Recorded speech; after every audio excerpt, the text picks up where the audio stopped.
Welcome to the Red Sneaker Podcast, your guide to success in the worlds of writing and publishing. Now, here's your host, best-selling author and founder of the Red Sneaker Writers Center, William Bernhardt. Hey everyone, welcome to the Red Sneaker Podcast. I'm glad you could join us. I'm going to start with two news items that I think will be of keen interest to all Red Sneaker writers, and then I've got a very special treat for you, an interview with Donald Maass, probably one of the best-known literary agents in the nation, and also a fantastic author of many books on the art and craft of writing. First, let's talk about those news items. Of course, the big item in the news today, as I'm recording this, is Barnes & Noble. They recorded their first quarter sales report yesterday, and it isn't good. And this comes on the heels of a lot of other not good news. A couple weeks ago, they fired their CEO. This was the fourth CEO fired in 5 years. He soon countered with a lawsuit. They're claiming it was a firing for cause. He's claiming it was inappropriate, and the company's in turmoil. Meanwhile, the stock had dropped 60% over the last few years, and sales were down. But yesterday's report was even worse than analysts were estimating. Total sales in the first quarter fell by 6.9%, and the net loss rose 57% to $17 million. This is not good. And in the aftermath of the report, their stock fell again about another 7%. Many people are predicting that there are going to be widespread store closings, and maybe this will be even the end of the company, which is sad news. I mean, my heart goes out to Leonard Riggio, who's the chairman and is trying to convince everyone that the company is still sound, but most stock analysts aren't buying it. I mean, think about it. This guy started with one Manhattan bookstore, and he built that up into the largest bookstore chain in the United States. At one point, what everybody was talking and complaining about was how bookstore chains were driving the independent bookstores out of business. Remember the movie You've Got Mail? That's what that was all about. Well, of course, since then, 2009, the digital revolution started, and there's a new kid in town, Amazon, that now is selling more than 50% of all books sold in the United States. So now Barnes & Noble is the underdog. So how does this affect the Red Sneaker writer?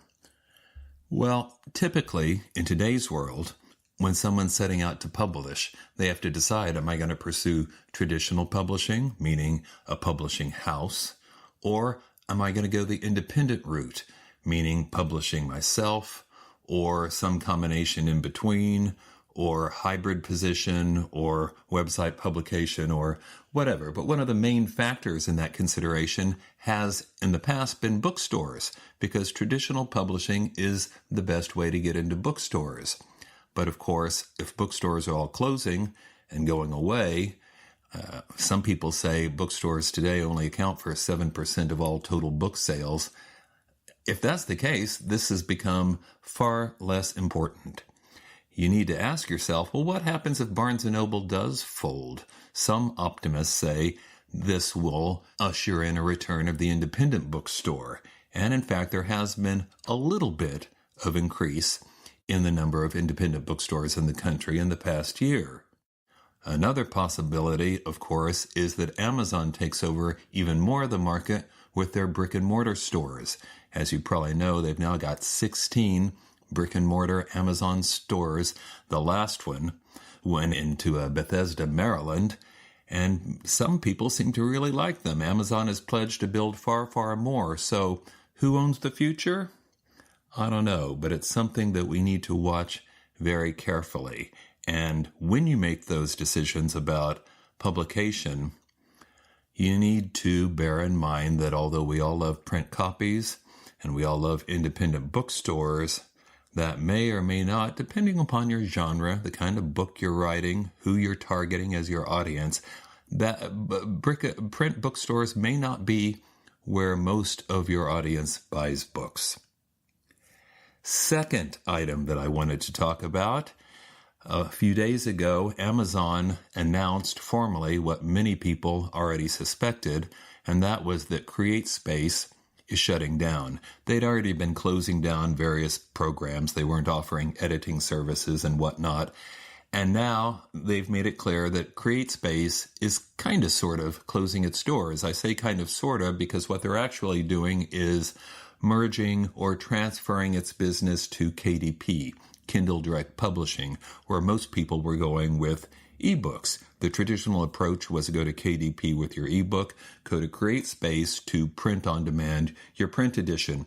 And now they're going to merge into one entity. Well, that might be a good thing. Speaking as someone who has a couple of publishing houses, it would be okay with me if I only had to go to one website instead of two to do the business and check sales and whatnot.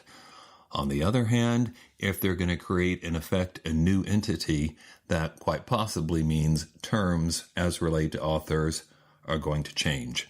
So again, the fundamental question is, how does this affect the Red Sneaker writer? And again, the answer is, it's hard to tell right up front, but one of the questions we've been grappling with for some time now is whether it's advantageous to go exclusive with KDP, which has a few marketing advantages, or to be non-exclusive, which allows you the option of selling at other online booksellers. I will tell you that for the books we publish, we have decided to go non-exclusive with Amazon, with KDP, even though that is, of course, where we have the most sales. But ultimately, I think at this point, it might be more advantageous to keep all the doors and windows open. If I seem like I'm being a little uncertain and wishy-washy, there's a reason for that. To quote Jeff Bezos himself, it is still day one of the digital revolution. Or to quote my pal Mel Odom, it's the wild, wild west out there. And it really is. We're all just adapting, trying to keep on top of what's going on and trying to do the best we can for our writing careers.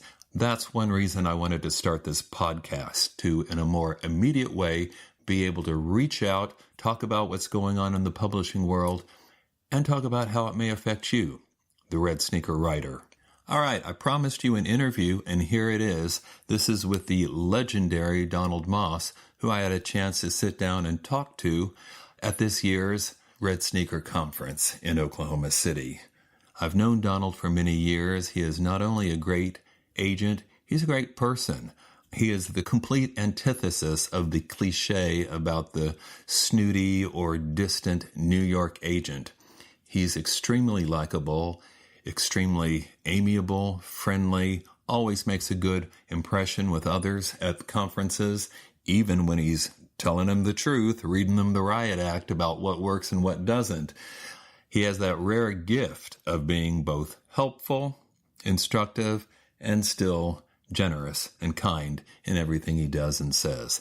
Of course, he's got the Donald Maass Agency, one of the most famous agencies in New York, but he's also got agents in various cities all across the country, and they have just now announced that they're opening yet another office on the West Coast.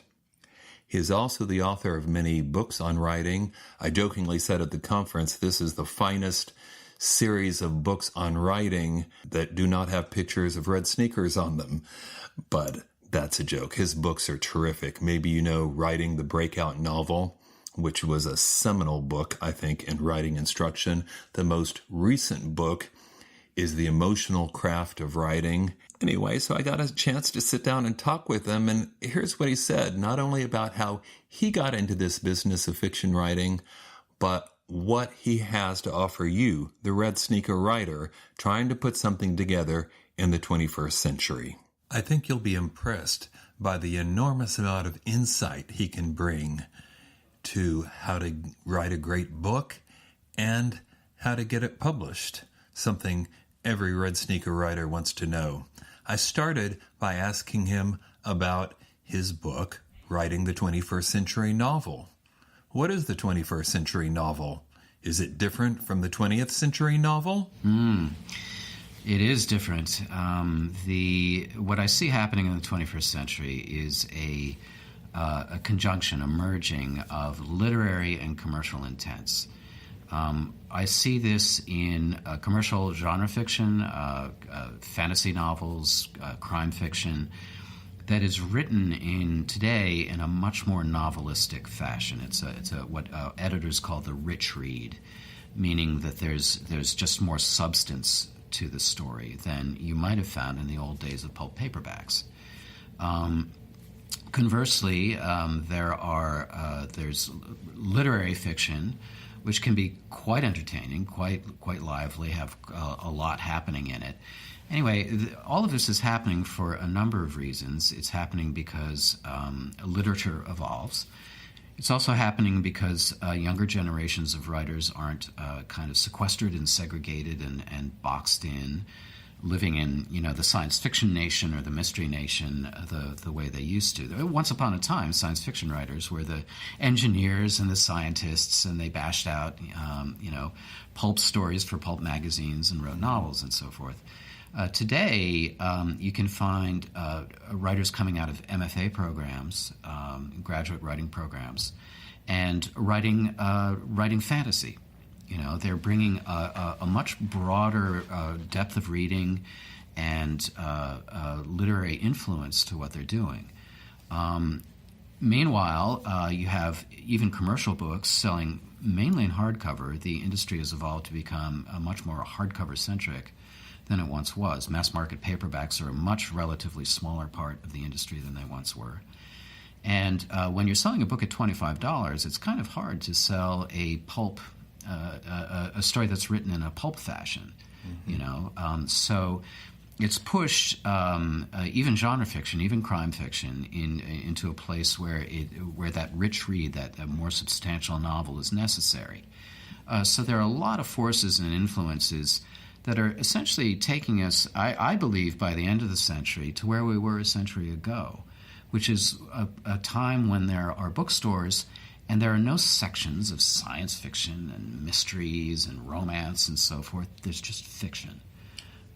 And so it's the blending of beautiful writing and great storytelling that I think is the hallmark of where we're going in the 21st century. And my book is about showing more literary-minded writers how to essentially plot without using the word plot, and commercial writers what beautifully crafted stories are like. So it's about appropriating techniques from the two different sides of the literature that we have, the literary side and the commercial side, and bringing them together. Michael Chabon has written and talked about what he calls trickster fiction, where basically you're using traditional genres but adding elements that we associate more typically with literary fiction. Absolutely. Is that in the same vein of what you're talking about? Yes. When you read novels like Arthur and George, or there's so many examples of what are essentially thrillers or crime fiction or whatever, but they read like literary fiction. Yes, that's exactly what we're talking about. You've also written a book that I know many extremely successful, professional, many times published writers feel strongly about. I'm talking about your book. In fact, I saw one such very successful writer today getting fairly misty-eyed meeting you because you're the person who wrote the book that changed her writing career. Oh, wow. I'm talking about The Fire in Fiction. What's that one all about? The Fire in Fiction was a book I wrote essentially because there are certain novels that we set down after we've read them and think that was a great novel. But what produces that particular sentiment on our parts? Why do we apply that adjective, great, when we might say interesting or, satisfying or something like that? What makes a novel great? It's something on the page. It's something in the black and white words on the page, the way the story is told, that makes us feel that is a great novel. So I set about thinking about that. What are the qualities of greatness? And broke it down, read a lot of great novels, which was a delight, and analyzed them and found that there are factors that produce that kind of response in us. And once we identify them, we can use them. We can understand them, teach them, and use them. There is in that book also I got a chance to elaborate